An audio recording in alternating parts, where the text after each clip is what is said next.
To remove the fuel filter, first start by removing the engine cover. 2 bolts here. Take the bolts off, take the engine cover. 2 foam pieces fit in here. Remove those foam pieces, including the top wires. Push in on the sides and pull off. Undo the 2 lines. Take off this oil cap here so the air hose can get out of the way. There's a bolt here to undo. Twist it up and remove down here.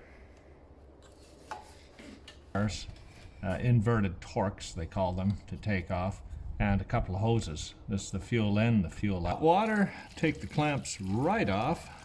Expand the rubber a bit with a bit of hot water, especially. Then they tend to come off real easy after that. There we go.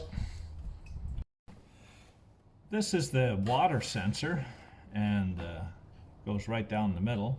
We take off this connector by squeezing on the end, pulling it off.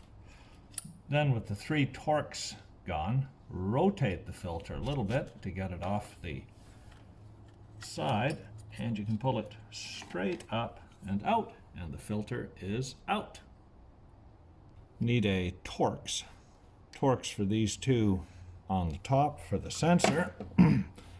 Take out the 2 screws slightly on the sensor to one side, like that, so you can pull it out. There's a little seal here as well. Usually the new fuel filter, they give you that seal. Now it's full of diesel fuel. That's fine. We can use that diesel fuel inside to prime the new filter. This bracket here, just loosen it off. The bracket slides off, and you're going to reuse this bracket with the new filter. And a couple of little seals on the fuel sensor here. Since they give you some new ones with the new fuel filter, may as well peel off these old ones here.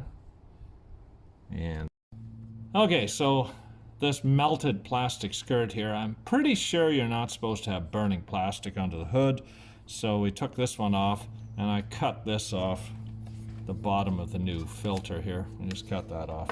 Yeah, may as well prime the new filter now. Carefully add the diesel from the old filter to the new one. Notice how, oops. All right, we primed this by pouring in some diesel, but then there's also this little plastic cap here, the purpose of which I think is just for storage and transport, but it's going to get in the way here when we put on our attachments, so I'm going to take that off. There, the bracket is loosely on, so it can still twist. Put it down into position, put it up underneath the bracket here, and then we will tighten up the bottom bracket when we've already got the inverted Torques here into position. Okay, it's definitely full of diesel now, so let's put this sensor with the new seals back inside and do the little half turn to get it underneath. Have to push down a little on the top to push that sensor in, rotate it, then we've got the 2 small Torques to screw that into position, put in the fuel input line, which is this one, and the output line here, and don't forget to connect the sensor. This here is a water drain, which if you unscrew, water, debris, or air can be bled out the top. So we'll do that as well. Putting this back in with these number 10 E10 inverted Torques, there's a ground wire here. Very important. This ground wire for this. Clean it off nicely. A little bit of sandpaper, and also onto the place it's wired on down here, so that we got a great ground. So we got the E10 inverted Torques here. We'll torque down all 3 of the bolts. Remember, both of these are tightened up for the fuel in and out.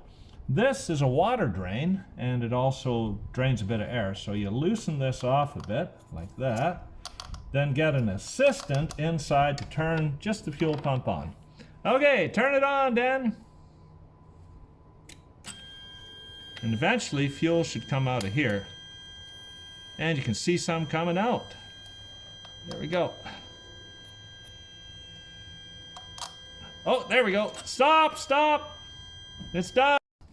All right, all done now. Gonna put the turbocharger intake back on. Like that.